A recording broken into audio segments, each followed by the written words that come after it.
I'm Monica McGoldrick, director of the Multicultural Family Institute in New Jersey. I made this film to help people understand the problems they get into when they get into triangles and how to get out of them. This is one of the most important topics in systems intervention, and I hope this video helps you understand triangles and detriangling.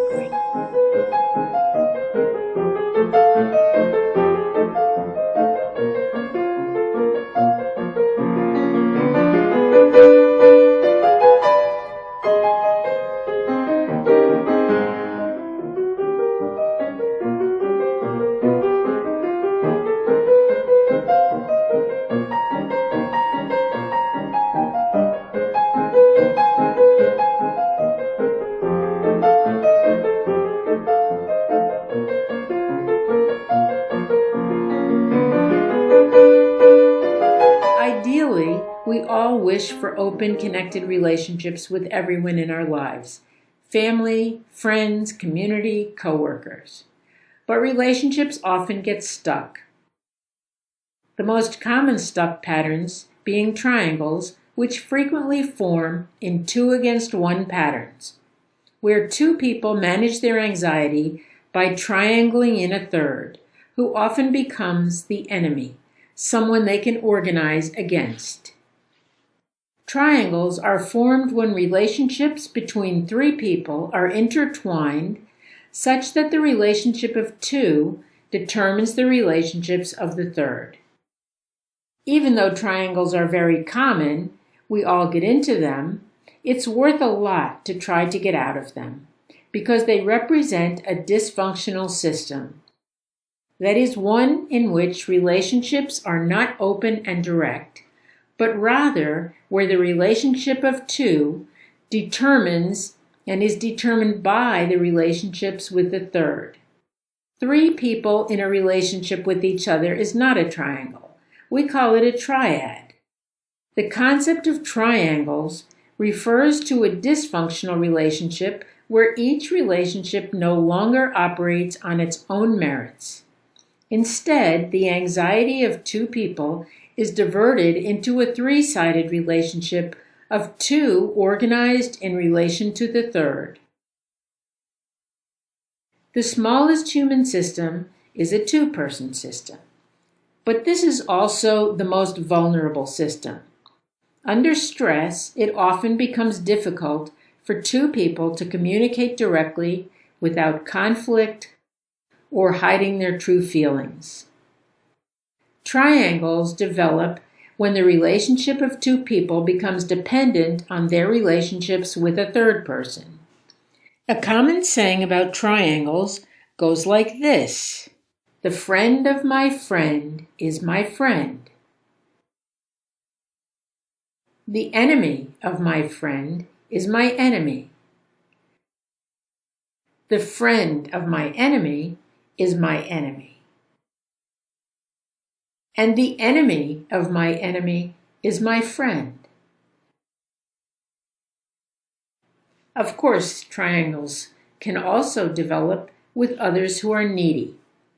Parents can join around caretaking someone who is dysfunctional.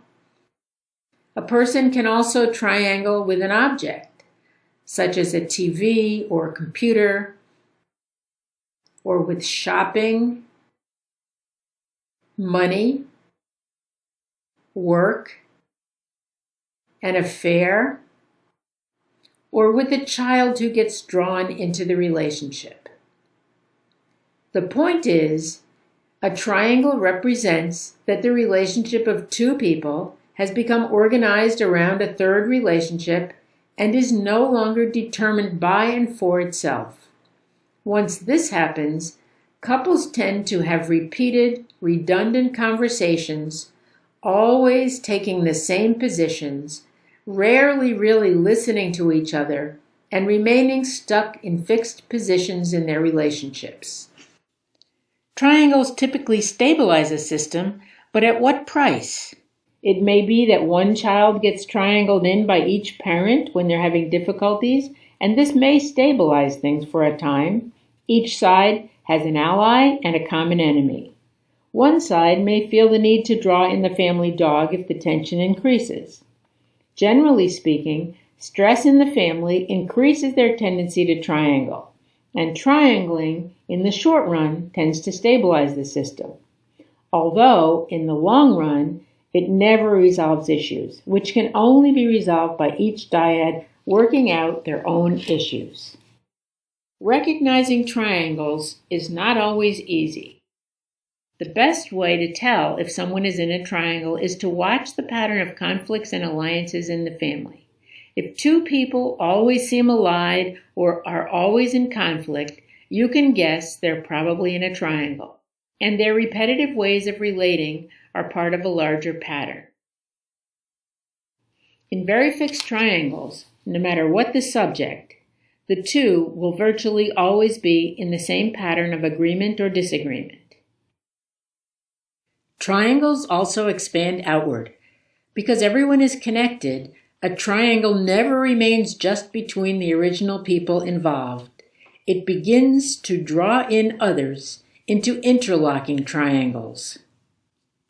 As others connected to the first dyad begin to take sides and play into the fixed distance and closeness of disturbed relationships, it takes an awareness of time to appreciate the damage caused by cutoffs and triangles.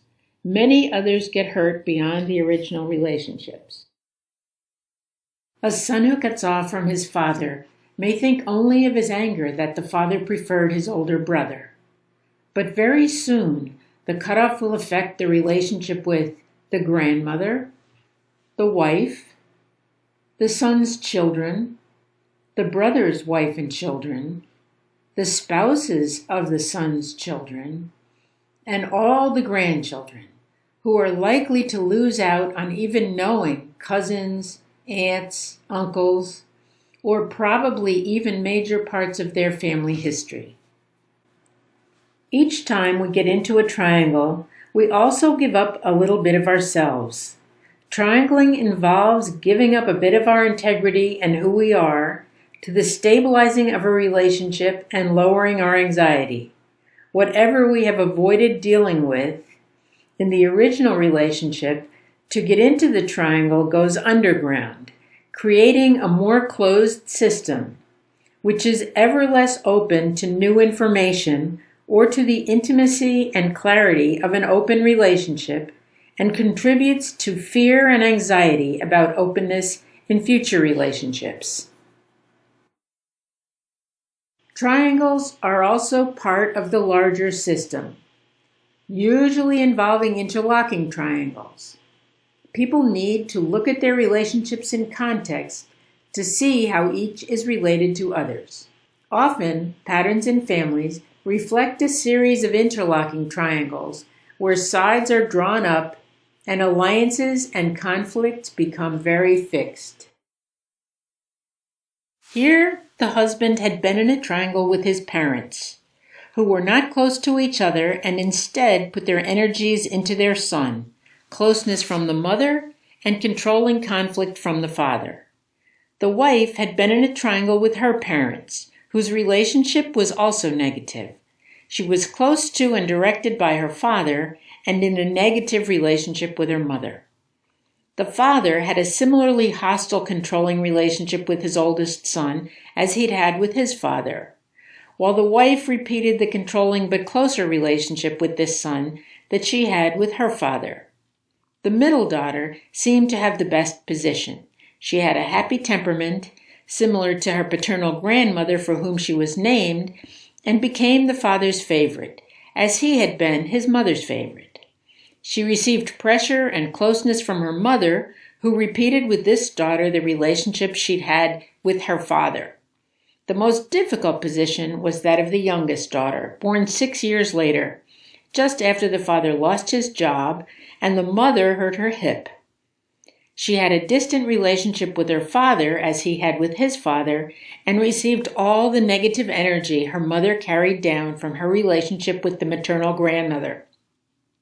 The parents' own tensions were similar to the negativity in the relationships of both sets of grandparents, though the tension was lessened somewhat and their relationship stabilized to an extent by the triangling they did with their children, their pressure on the oldest son, both parents' positivity towards the middle daughter, and both parents' negativity to the youngest daughter, whom they joined in criticizing.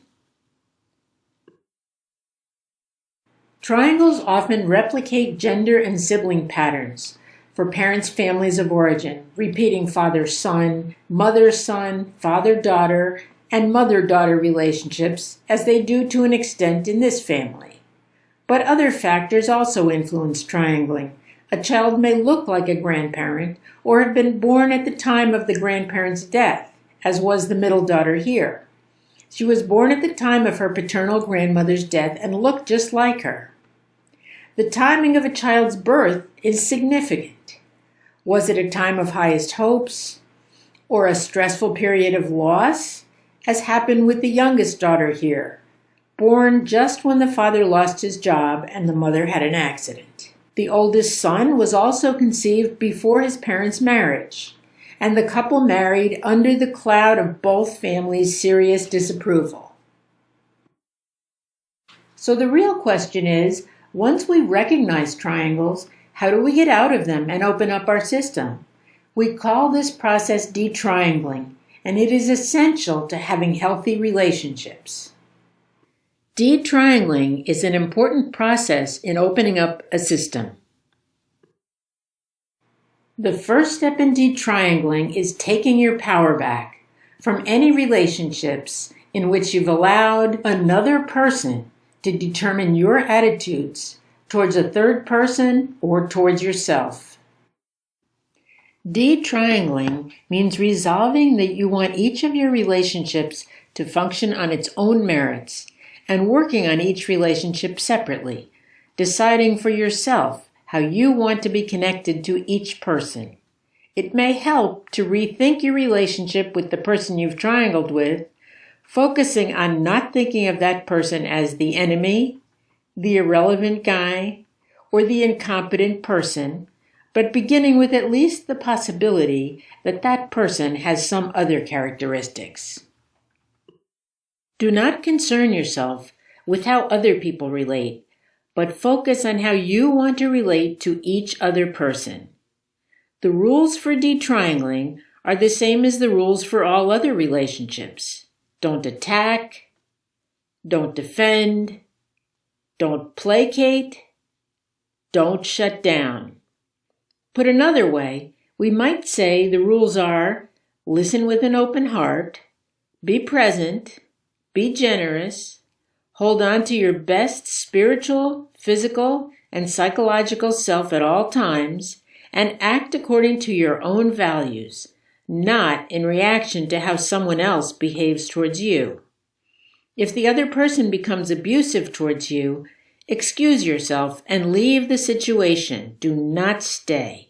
This means you must plan ahead so you don't get yourself into a situation where another person can be abusive and you don't have the ability to leave the room.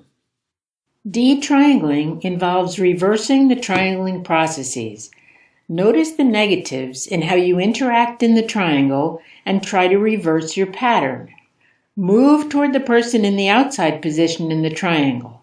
If you have conflict with your mother, make moves towards her while maintaining your connection to your father. Refuse to gossip about others or talk behind their backs in ways that disparage them or show their bad side. If my sisters and I get together to badmouth our mother, I can stop participating in this. A humorous gesture is likely to get you much farther than a hammer. Try for a light touch, not an angry lecture. Work at increasing your flexibility in each relationship. Maintain a 4-to-1 ratio of positives to negatives in giving anyone feedback. If you're always the over-responsible one, back away from that role. Say, "That sounds like a big problem. I have no idea what to suggest. I'm sure you'll think of something." Try being the one who does the heavy lifting or the one who gets lifted, whichever is less like your usual role. If you've been the under-responsible one, be the one to make dinner for your family, or at least bring the pie. Don't be afraid to be different. Don't worry if people think you're an odd match with your partner, your family, or your friends. Let people be surprised by you. In fact, let people get used to being surprised by you. While the principles of detriangling are as complicated and multifaceted as systems theory itself, it may be helpful to offer an abbreviated illustration to suggest a few of the possibilities for changing one's role in the family system. Let's take the family we considered earlier with interlocking intergenerational triangles. Alyssa Barr, the middle of 3 children, was a 30-year-old clinical psychologist when she sought help for what she called family conflicts. Alyssa was dating Carlos, a Puerto Rican social worker she had met at work. Her parents were extremely disapproving of her choice of boyfriend, and she was frustrated by their judgmental reaction, feeling they were not giving him a chance and made him uncomfortable whenever he came to visit. Her mother especially would not stop criticizing Carlos and urging Alyssa to find someone different. She seemed obsessed with convincing Alyssa that she was making a very bad choice in relationship. Initially, Alyssa saw the major conflict as her parents' disapproval of Carlos, but as she began to explore her history and create a genogram in therapy, a clear pattern of triangles emerged. The whole family was rife with triangles. Her father, an anesthesiologist, the grandson of German Jewish immigrants, the younger brother of an older sister, had been in a triangle with his parents seemingly since childhood. He and his mother had been very close, while his father had been controlling and critical. Sam's parents had apparently been distant from each other, and as an adult, he had preferred to visit when he was sure his father would not be home. Sam's mother, Aliza, a Hebrew name meaning joy, had died suddenly of a heart attack 3 months before Alyssa was born, and Alyssa was named for her. Alyssa's mother, Betty, was the older sister of a younger sister, a third-generation Irish-American nurse from Brooklyn. She had also grown up in a tight triangle with her parents, who had had an openly hostile relationship, barely speaking to each other most of the time. Betty had felt closer to her father, though she found him controlling and overbearing at times. Her relationship with her mother was outright negative. She saw her mother as judgmental and superstitiously religious, and generally reacted to her with silence or negativity. In therapy, we mapped out the triangles to show the patterns in the nuclear family and the parents' relationships with the grandparents, which seemed in many ways parallel. Alyssa, the middle child, had always had the most favored position in the family. Her older brother Joe, as a young child, had been the focus of much parental energy, positive but controlling from his mother Betty, and critical from his father Sam, which repeated both parents' relationships with their own fathers. When Joe was 2, his father's mother died. The grandfather remarried within a few months and moved into his new wife's family, which was fine with Sam, but it meant really that he now lost his whole family. Alyssa was born just afterwards. She was named for this grandmother and grew up to be the apple of her father's eye. She even had dark red hair like her grandmother. One might hypothesize that Sam's loss of his much-loved mother, as well as his disappointment with his father, his wife, and with his son Joe, to whom he had never felt connected even from early on, contributed to his special affection for his daughter Alyssa. That is, until she met Carlos. Perhaps this reaction to her connection with Carlos reflected how pivotal his relationship with her had become for him. Joe had come out to his parents as gay during his senior year of high school. Once he declared his sexual orientation, both parents distanced from him and shifted their focus to their two younger daughters. Joe chose to go to college on the West Coast and had stayed in the Bay Area of California ever since, having become successful in the IT industry. He had been living with his partner in California, far from the family for some years, rarely contacting the parents and almost never returning to see them. The parents had diverted energy from Joe onto their daughters from the time he came out and almost never mentioned him after he left home. It was almost as if he didn't exist. They acted insulted if Alyssa, who had always been close to her brother, mentioned him. The youngest of the three children, Ellen, was born 6 years after Alyssa. She seemed to have been born for trouble. The month before her birth, Betty fell in the bathtub and felt her hip was never the same afterwards.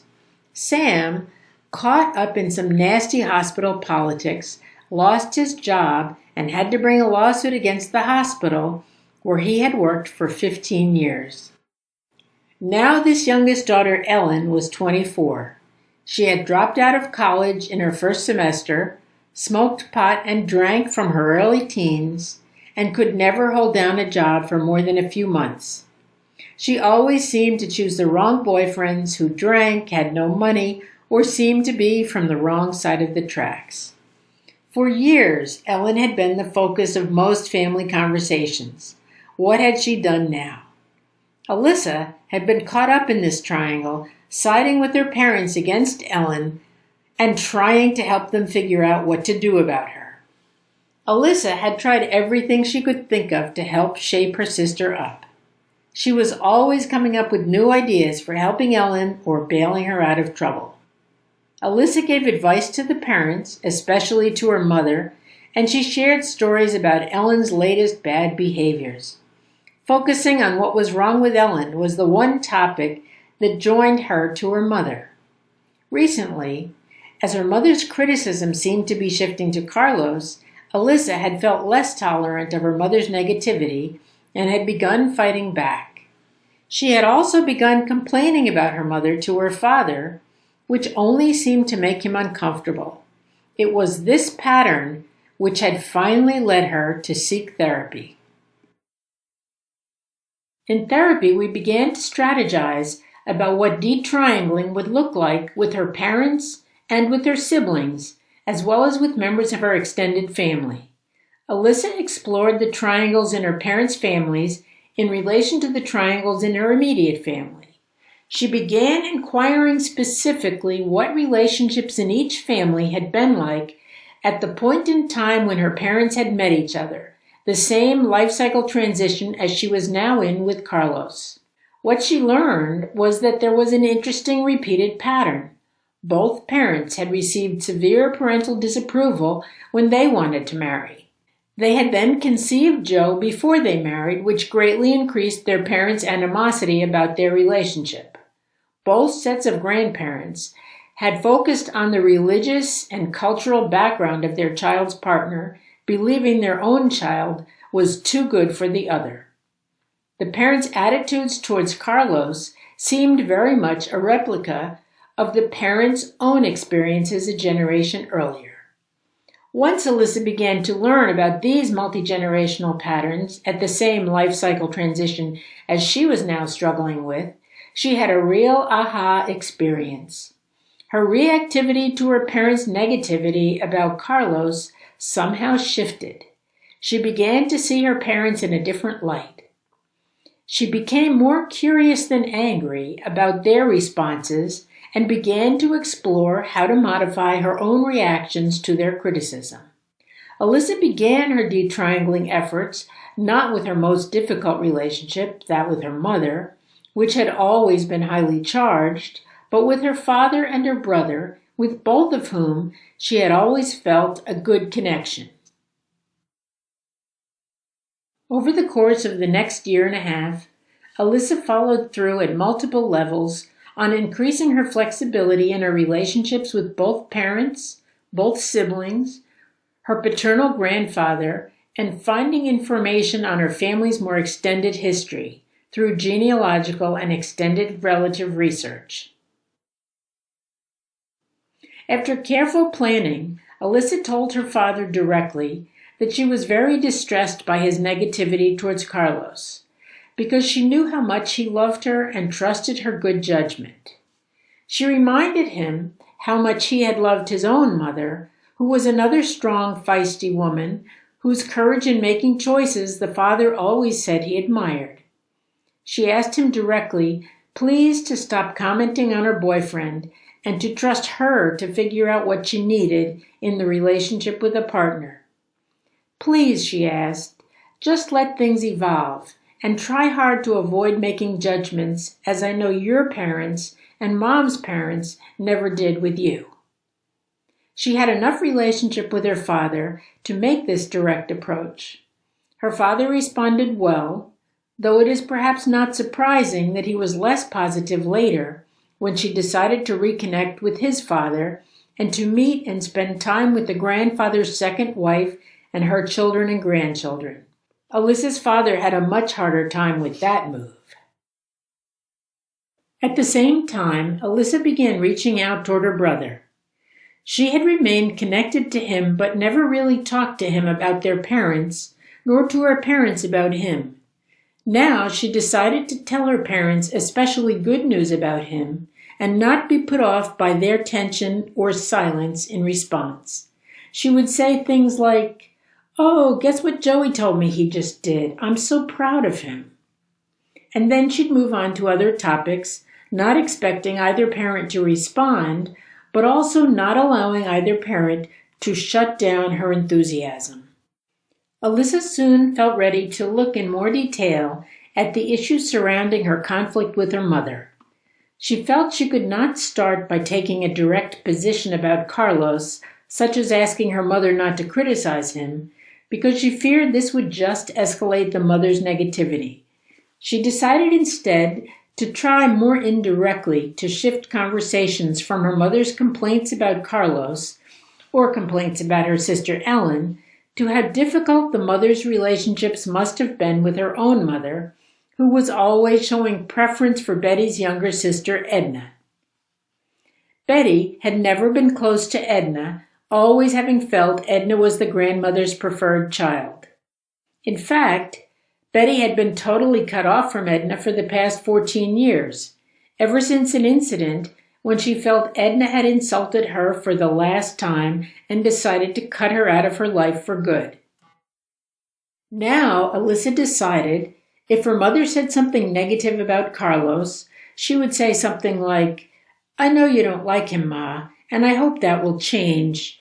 But you know what I was thinking about is what a hard time your mother gave you in relation to Edna, who always seemed to get her approval, even though you were the one who excelled in so many ways. That must have been hard." In this way, Alyssa could acknowledge her mother's negativity towards Carlos without engaging with her about it. In fact, she was embedding the hope that the mother's opinion would change without pressing for the change to take place now, or even allowing conversation about it.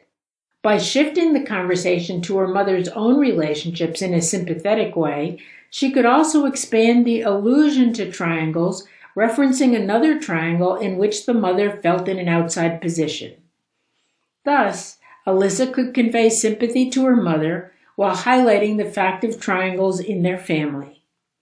And if her mother got reactive at even the mention of Edna's name, Alyssa could always apologize, saying something like, "Oh, I didn't mean to upset you. I've just been thinking a lot about all the things you've been through with her and Grandma recently. I don't know why I've been thinking about that." In all detriangling efforts, it is important not to be invested in how the other person reacts to you, but to appreciate that any response from them is information about how the system operates.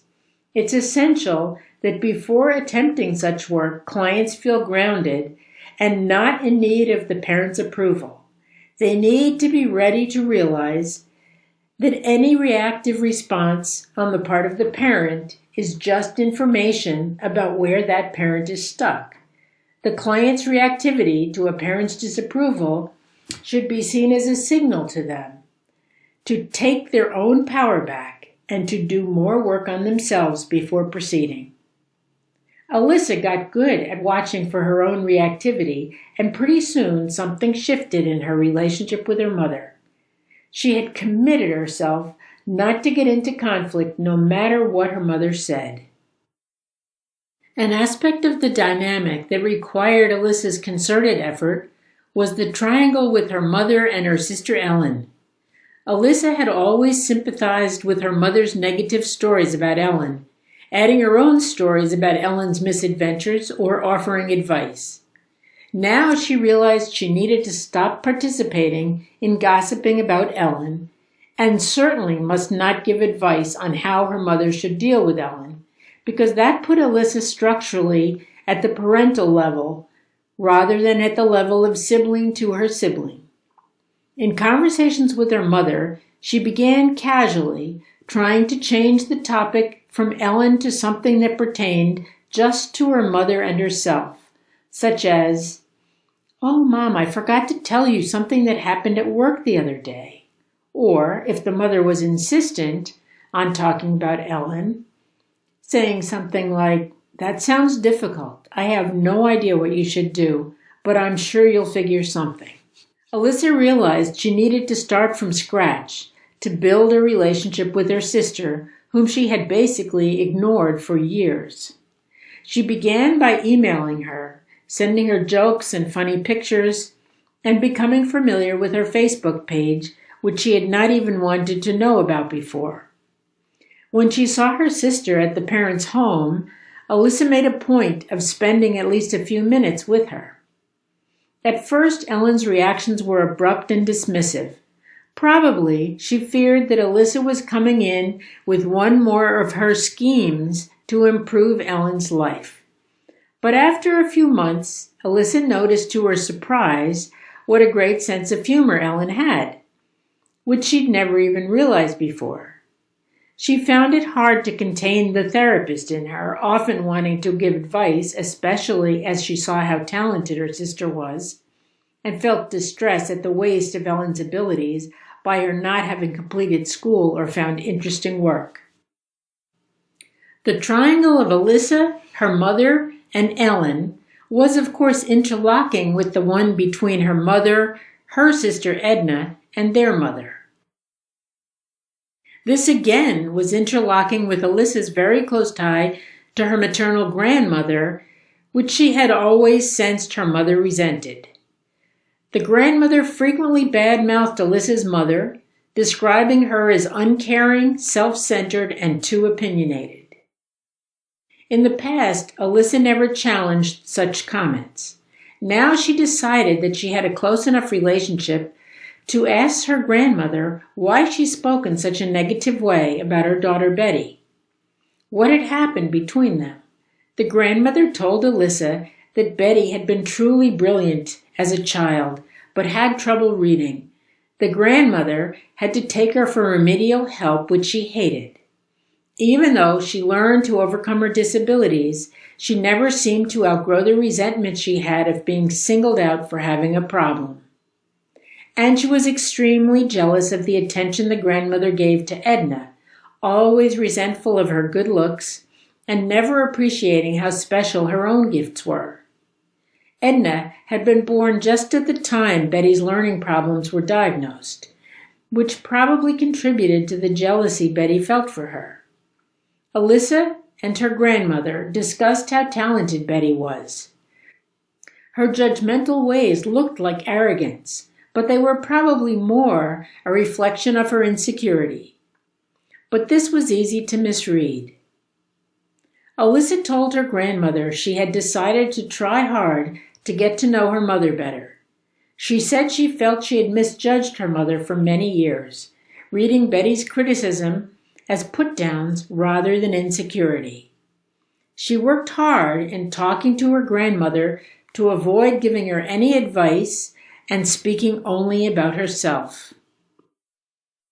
Over the course of a year and a half, Alyssa had made many efforts to change her position in her family. She had made a direct move towards her father to request that he trust her.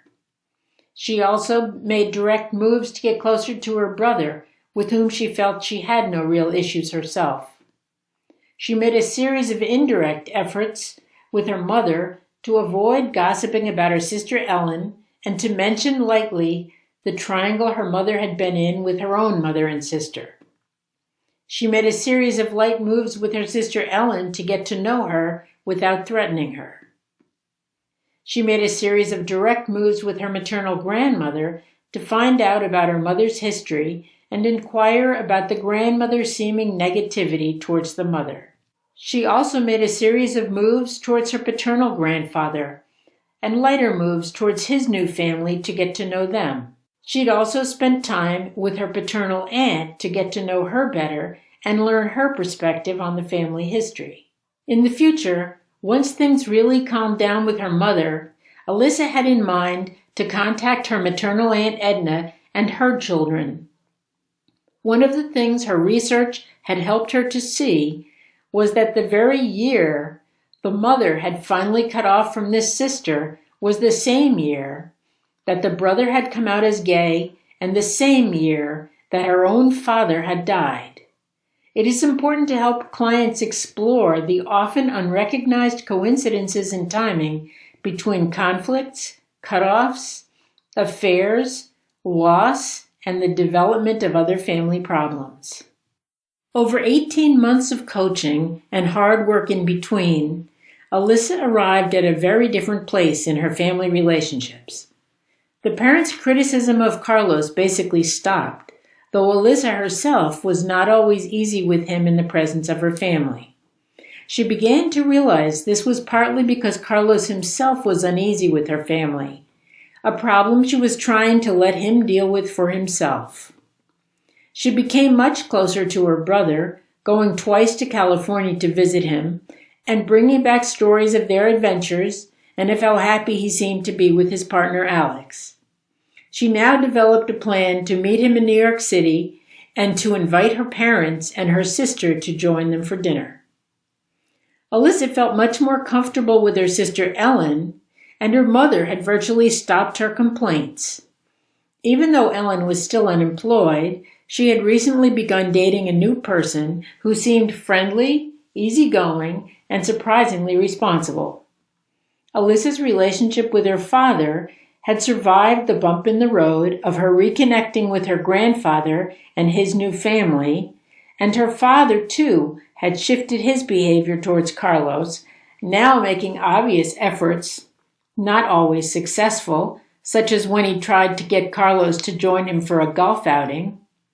In the meanwhile, Alyssa's increased understanding of her mother's history, which she learned from her grandmother, as well as the many stories her paternal grandfather was able to tell her about her father and her paternal grandmother, who was her namesake, gave her a new sense of belonging to her heritage.